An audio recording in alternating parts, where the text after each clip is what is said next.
তাহলে এমন এক সমাজে আমরা বসবাস করি, এই সমাজ ভাঙতে হবে, নতুন সমাজ আমাদেরকে গড়তে হবে, যেই সমাজের মধ্যে ভাইয়ের সাথে ভাইয়ের দ্বন্দ্ব থাকবে না, যেই সমাজের মধ্যে ভাই ভাইয়ের দুঃখে কান্না করবে, যেই সমাজের মধ্যে ভাই ভাইয়ের সুখে হাসবে, যেই সমাজের মধ্যে দুর্নীতি থাকবে না, যেই সমাজের মধ্যে চুরি থাকবে না, যেই সমাজের মধ্যে আমার কোন ভাই আমার কোন বোন অনাহারে থাকবে না, যেই সমাজের মধ্যে আমার বোনের ইজ্জত লুণ্ঠিত হবে না, যেই সমাজের মধ্যে আমার মার চিৎকার করে কান্না করতে হবে না, যেই সমাজের মধ্যে চুরি ডাকাতি খুন খারাপি এগুলো হবে না, এমন এক সমাজ আমাদেরকে প্রতিষ্ঠিত করতে হবে, ঠিক না বেঠিক? মুহতারাম হাজিরিন, তাহলে এই সমাজ নির্মাণ করতে হলে, এই সমাজ ব্যবস্থা প্রতিষ্ঠিত করতে হলে আগে নিজে ভালো হতে হবে, নিজের অন্তরকে ভালো করতে হবে, অন্তরের ভিতরে তাকওয়া নিয়ে আসতে হবে। তাহলে এই সমাজ এই বাংলার জমিনে প্রতিষ্ঠিত করা সম্ভব, ঠিক না বেঠিক? বিপ্লব করতে হলে রক্ত দিতে হবে, ভয় করলে কোনোদিন বিজয় আসবে না, ভয় করলে কোনোদিন ইসলাম এই দেশে প্রতিষ্ঠিত করা যাবে না, ঠিক না বেঠিক? মুহতারাম হাজিরিন, এই কারণে আমরা সর্বদা প্রস্তুত থাকব, সদা আমরা প্রস্তুত থাকব। আমাদের ঈমানের উপরে কেউ হামলা করলে আমরা তার প্রতিউত্তর মুহূর্তের মধ্যে আমরা করব, ঠিক না বেঠিক? মুহতারাম হাজিরিন, আল্লাহ সুবহানাহু ওয়া তাআলা এই পৃথিবীতে যত মাখলুক সৃষ্টি করেছে, সমস্ত মাখলুকের মধ্যে সুন্দর আকৃতি দিয়ে মানুষদেরকে সৃষ্টি করেছে, ঠিক না বেঠিক? আল্লাহ সুবহানাহু ওয়া তাআলা সৃষ্টি করার পর তিনি কোরআনুল কারীমের মধ্যে জানিয়ে দিয়েছে, লাকাদ খালাকনাল ইনসানা ফি আহসানি তাকওয়িম, আমি মানুষদেরকে সুন্দর আকৃতি দিয়ে আমি সৃষ্টি করেছি। আমি হাতটা যেই জায়গায় ফিট করার দরকার সেখানেই ফিট করেছি, চোখটা যেই জায়গায় ফিট করার দরকার সেখানেই আমি আল্লাহ লাগিয়ে দিয়েছি, পাটা যেখানে থাকলে বান্দাকে সুন্দর দেখাবে আমি আল্লাহ সেখানেই তার পাটা লাগিয়ে দিয়েছি, ঠোঁটটা যেখানে লাগালে বান্দাকে সুন্দর দেখা যাবে আমি আল্লাহ সেখানেই তার ঠোঁটটা লাগিয়েছি, ঠিক না বেঠিক? মুহতারাম হাজিরিন, শুধুমাত্র আল্লাহ সুবহানাহু ওয়া তাআলা সুন্দর আকৃতি দিয়ে মানুষ সৃষ্টি করে তিনি ছেড়ে দেন নাই,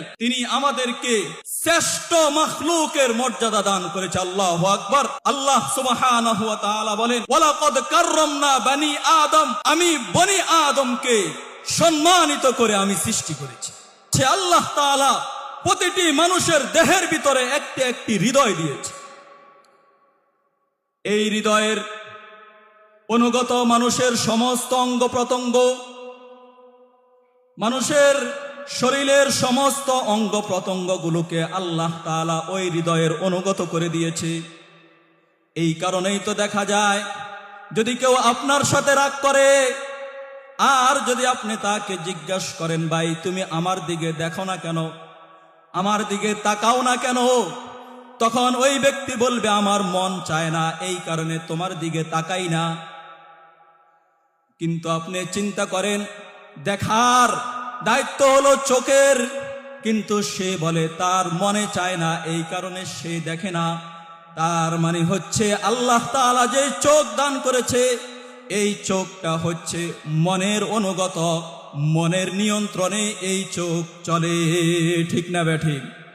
আবার যদি আপনি আরেকজনের সাথে কথা বলতেছেন, সে আপনার কথা মনোযোগ দিয়ে শুনে না, আপনি বলতেছেন সে আরেক দিকে তাকিয়ে আছে, আরেক দিকে তার খেয়াল, যদি আপনি তাকেও প্রশ্ন করেন, ভাই আমি আপনাকে কথা বলতেছি কিন্তু আপনি আমার কথা শুনতেছেন না, কারণ কি?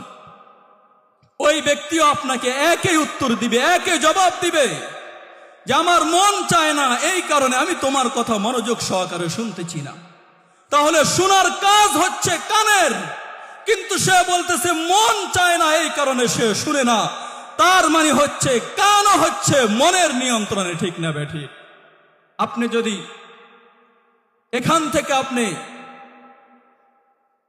কোনাখোলা স্থানে যাবেন, আপনি রিকশার জন্য দাঁড়িয়ে আছেন, কেউ আপনাকে জিজ্ঞাসা করলো, ভাই কেন যাচ্ছেন না, অল্প একটু পথ, আপনি তো হেঁটে চলে যেতে পারেন। এই কথা বলার পর সে আপনাকে একে উত্তর দিবে, হাঁটতে মন চায় না, এই কারণে যাচ্ছি না, রিকশার জন্য দাঁড়িয়ে আছি। তাহলে বোঝা গেল হাঁটার কাজ হচ্ছে পায়ের, কিন্তু তার মনে চায় না, এই কারণে সে হাঁটতেছে না। তাহলে বোঝা গেল শরীরের সমস্ত অঙ্গ প্রত্যঙ্গগুলো অন্তরের নিয়ন্ত্রণে। তার মানে হচ্ছে অন্তর যদি ভালো হয়ে যায়, মানুষের চোখ ভালো হয়ে যাবে। মানুষের চোখ বেগানা নারীর দিকে তাকাবে না। অন্তর যদি ঠিক হয়ে যায়, মানুষের কান ঠিক হয়ে যাবে। মানুষ এই কান দিয়ে গান বাজনা শুনবে না। অন্তর যদি ঠিক হয়ে যায়, মানুষের হাত ঠিক হয়ে যাবে, এই হাত চুরি করবে না। অন্তর যদি ঠিক হয়ে যায়, মানুষের পা ঠিক হয়ে যাবে, এই পা খারাপ কাজের দিকে অগ্রসর হবে না। তার মানে অন্তর যদি ঠিক হয়ে যায়, সব কিছু ঠিক হয়ে যাবে। ঠিক না বে ঠিক? আওয়াজ দিয়ে বলেন ঠিক না বে? মুহতারাম হাজিরিন, আজকে মানুষের অন্তর নষ্ট হয়ে গিয়েছে, মানুষের চরিত্র নষ্ট হয়ে গিয়েছে। এই কারণে আজকে সমাজটাও নষ্ট হয়ে গেছে।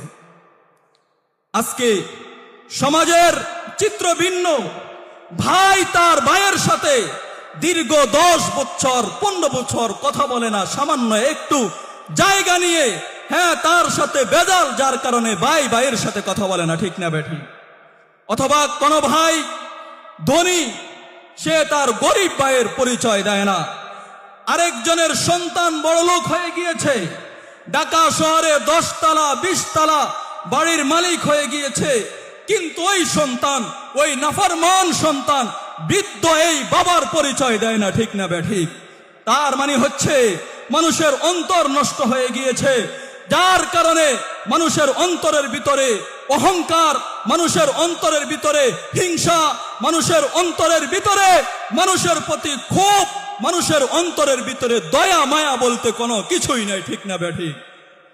মুহতারাম হাজিরিন, তাহলে এমন এক সমাজে আমরা বসবাস করি, এই সমাজ ভাঙতে হবে, নতুন সমাজ আমাদেরকে গড়তে হবে, যেই সমাজের মধ্যে ভাইয়ের সাথে ভাইয়ের দ্বন্দ্ব থাকবে না, যেই সমাজের মধ্যে ভাই ভাইয়ের দুঃখে কান্না করবে, যেই সমাজের মধ্যে ভাই ভাইয়ের সুখে হাসবে, যেই সমাজের মধ্যে দুর্নীতি থাকবে না, যেই সমাজের মধ্যে চুরি থাকবে না, যেই সমাজের মধ্যে আমার কোন ভাই আমার কোন বোন অনাহারে থাকবে না, যেই সমাজের মধ্যে আমার বোনের ইজ্জত লুণ্ঠিত হবে না, যেই সমাজের মধ্যে আমার মার চিৎকার করে কান্না করতে হবে না, যেই সমাজের মধ্যে চুরি ডাকাতি খুন খারাপ এগুলো হবে না, এমন এক সমাজ আমাদেরকে প্রতিষ্ঠিত করতে হবে। ঠিক না বেঠিক? মুহতারাম হাজিরিন, তাহলে এই সমাজ নির্মাণ করতে হলে, এই সমাজ ব্যবস্থা প্রতিষ্ঠিত করতে হলে আগে নিজে ভালো হতে হবে, নিজের অন্তরকে ভালো করতে হবে, অন্তরের ভিতরে তাকওয়া নিয়ে আসতে হবে। তাহলে এই সমাজ এই বাংলার জমিনে প্রতিষ্ঠিত করা সম্ভব। ঠিক না বেঠিক? মুহতারাম হাজিরিন, আল্লাহ সুবহানাহু ওয়া তাআলা মানুষদেরকে সৃষ্টি করেছেন সুন্দর আকৃতি দিয়ে। আল্লাহ সুবহানাহু ওয়া তাআলা মানুষ সৃষ্টি করার পর তার হায়াত দিয়েছেন, তার মাউত দিয়েছেন। হায়াত এবং মাউত যেই স্রষ্টা দিয়েছেন, ওই স্রষ্টার নামই হচ্ছে আল্লাহ। ঠিক না বেঠিক? আল্লাহ সুবহানাহু ওয়া তাআলা বলে, আল্লাযী খালাকাল মাউতা ওয়াল হায়াতা লিয়াবলুয়াকুম আইয়ুকুম আহসানু আমালা। এই আয়াতের মধ্যে আল্লাহ সুবহানাহু ওয়া তাআলা তার পরিচয় দিচ্ছেন, রব হচ্ছে ওই সত্তা যিনি হায়াত এবং মাউত সৃষ্টি করেছেন। আল্লাহ সুবহানাহু ওয়া তাআলা এই কথা স্মরণ করিয়ে দেওয়ার পর আল্লাহ সুবহানাহু ওয়া তাআলা আয়াতের শেষ অংশে বলতেছেন, বান্দা, আমি আল্লাহ তোমাদেরকে এই পৃথিবীতে পাঠিয়েছি সামান্য সময়ের জন্য। এই সামান্য সময়ের মধ্যে আমি আল্লাহ তোমাদেরকে পরীক্ষা করব, তোমাদের কার আমল ভালো আর কার আমল খারাপ। এই জন্য আমি আল্লাহ তোমাদেরকে সামান্য সময়ের জন্য এই দুনিয়াতে পাঠিয়েছি। আল্লাহ সুবহানাহু ওয়া তাআলা বলেন, আহসানু আমালা, কার আমল সবচেয়ে বেশি সুন্দর হবে, এই কারণে আমি আল্লাহ তোমাদেরকে পাঠিয়েছি। অথচ আমরা দুনিয়াতে আসার পর আমরা আমল বাদ দিয়ে, রবের ইবাদত বাদ দিয়ে, রবের গোলামি বাদ দিয়ে আমরা আমাদের মনের চাহিদা মিটানোর জন্য ব্যস্ত, ঠিক না ব্যাঠি? মুহতারম হাজিরিন, মানুষের এই দুনিয়াতে চাওয়ার শেষ নাই। এক একজনের এক এক চাওয়া। কেউ ডাক্তার হবে, ডাক্তার হওয়া তার চাহিদা। কেউ ইঞ্জিনিয়ার হবে, ইঞ্জিনিয়ার হওয়া তার চাহিদা। কেউ এমপি হবে, এমপি হওয়া তার চাহিদা। এইভাবে মানুষের দুনিয়ার মধ্যে চাওয়ার কোনো শেষ নাই। কিন্তু কিতাবের মধ্যে লেখে, দুনিয়াতে যত মানুষ বসবাস করে সমস্ত মানুষের বড় 4টা চাওয়া আছে। ওই 4টা চাওয়ার 1 নম্বর চাওয়া হচ্ছে, মানুষ মৃত্যুবরণ করতে চায় না, সবাই বেঁচে থাকতে চায়। কেউ মৃত্যুবরণ করতে চায় না, কেউ দুনিয়ার মায়া ছেড়ে চলে যেতে চায় না, স্ত্রীর ভালোবাসা ছেড়ে চলে যেতে চায় না, সন্তানাদির ভালোবাসা ছেড়ে কেউ চলে যেতে চায় না। সবাই এই পৃথিবীতে বেঁচে থাকতে চায়। এই কারণে একজন শিশু থেকে নিয়ে বৃদ্ধ পর্যন্ত সমস্ত মানুষকে যদি জিজ্ঞাসা করা হয় যে তুমি কি দুনিয়াতে বেঁচে থাকতে চাও, সে বলবে হ্যাঁ হ্যাঁ, আমি আরো কিছু সময় দুনিয়াতে বেঁচে থাকতে চাই। কারণ দুনিয়ার মোহাব্বত ছেড়ে মৃত্যুবরণ করতে কেউ চায় না, ঠিক না বা ঠিক? 1 নম্বর চাহিদা হচ্ছে মানুষ দুনিয়াতে বেঁচে থাকতে চায়, কেউ মৃত্যুবরণ করতে চায় না। দুনিয়ার ভালোবাসা, দুনিয়ার মায়া ছেড়ে কেউ মৃত্যুবরণ করতে চায় না। ভালোবাসাও এমন এক জিনিস, मोहब्बत एक अजीब शय है, बया करना नामुमकिन है। मोहब्बत एक अजीब शय है, बया करना नामुमकिन है। न खाता है न पीता है, न जीता है न मरना है। न खाता है न पीता है, न जीता है न मरना है। मोहब्बत एमन एक जिनिस, ভালোবাসা এমন এক জিনিস, ভালোবাসার কারণে মানুষ অনেক সময় পাগল হয়ে যায়।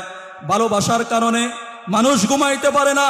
ভালোবাসার কারণে চাকরিতে গেলেও শান্তিমতে চাকরি করতে পারে না। ভালোবাসা এমন এক জিনিস, মানুষকে মারে না কিন্তু মরার মতো করে ছেড়ে দেয়। যার কারণে ভালোবাসার পিছনে পড়ে কত যুবক আত্মহত্যা করে, ভালোবাসার পিছনে পড়ে কত মেয়ে আত্মহত্যা করে মারা যায়। এই কারণে কবি বলে ভালোবাসা এমন এক জিনিস, এটার বর্ণনা করে কেউ কোনোদিন শেষ করতে পারবে না। ভালোবাসা এমন এক জিনিস, কেউ কোনোদিন বর্ণনা করে শেষ করতে পারবে না। এই কারণে দুনিয়ার মায়া মোহাব্বত ছেড়ে কেউ যেতে চায় না। অথচ আল্লাহ সুবহানাহু ওয়া তাআলার ফয়সালা হচ্ছে, তার সিদ্ধান্ত হচ্ছে কুল্লু মান আলাইহা ফান ওয়া ইয়াবকা ওয়াজহু রাব্বিকা যুল জালালি ওয়াল ইকরাম। এই পৃথিবীর সব কিছু একদিন শেষ হয়ে যাবে, শুধুমাত্র রব্বুল আলামিন বাকি থাকবে, নচেত সব কিছু একদিন ধ্বংস হয়ে যাবে।